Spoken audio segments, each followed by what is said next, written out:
A great resume is your ticket to new opportunities, and to get attention, that resume must shine. John O'Connor from Career Pro Incorporated is here with me now to talk that resume from blah to wow. So nice to have you here. Thank you, Philanda. The basic template just doesn't cut it anymore, does it? Well, you need to stand out. You need to brand yourself, and content drives the strategy. Okay. So, as we can see on the screen, that would be a normal, everyday, basic resume. Okay. Not very fancy. I mean, it's nothing wrong with it, but it's kind of blah. It's basic. It tells, it gives you information. It's imparting data, but we want to brand. We want to call out attention to what we've done and what we can do and how we do it. Okay, so we have another example of it souped up a little bit. A little bit. So what makes this one better? Well, we're not using graffiti, so to speak. They're infographic resumes that are just, wow, crazy. Yeah. And they're for potentially like graphic designers or so on. But let's build in keywords. Let's have, instead of a traditional objective, let's have a narrative summary, a branding, positioning statement, and then let's start delivering on what the audience wants. There's also color in there too. There's a little bit of color. Yeah. We want to brush it with color. You have a nice studio here. It's got different colors. Why not stand out from the crowd? Let's talk about some conventional wisdom resume writing versus making it a little extra. So number one, a generic objective. You just talked about how that's just boring. In the first third of the resume, as well as the cover letters are still important. We're focusing on the resume. You need to grab that reader's attention with keywords. You need to understand the lead that you're going for, and it should be catered to that opportunity.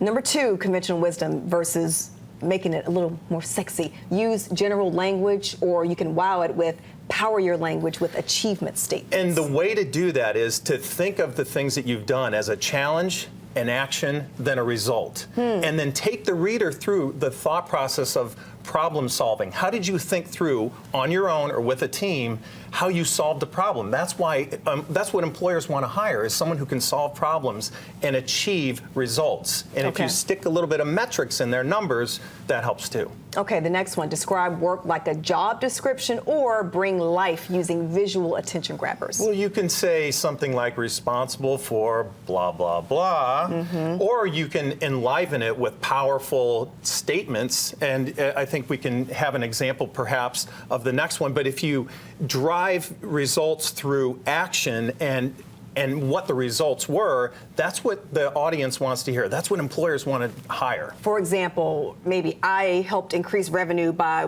whatever percent, or I did an action. But ask, what's the problem that you solved? What's the challenge that you inherited? And did you reduce time? Did you save money? Did you drive revenue? Did you help the team become more accomplished, become more productive? And if you can show that in a very short period of time, a sentence or two, that's what employers want to do.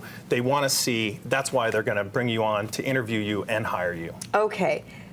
One-page resumes, are they out? Well, formulaic and conventional wisdom says the one-page resume, don't go beyond it, don't go outside the lines, don't color outside of the lines. And I say to that is, it depends. We've had a lot of times two-page resumes. In the example that we have, a student went from a one-page to a two-page, really an early career person, but it's powerful, and that person got interviews. And so we don't really pay attention to that as much, because today with LinkedIn, with all the other ways you can put your resume out there, you have to sometimes answer questions. And the length, kind of the content and the audience determines the length. So you have to respond to that. And two-page resumes are fine.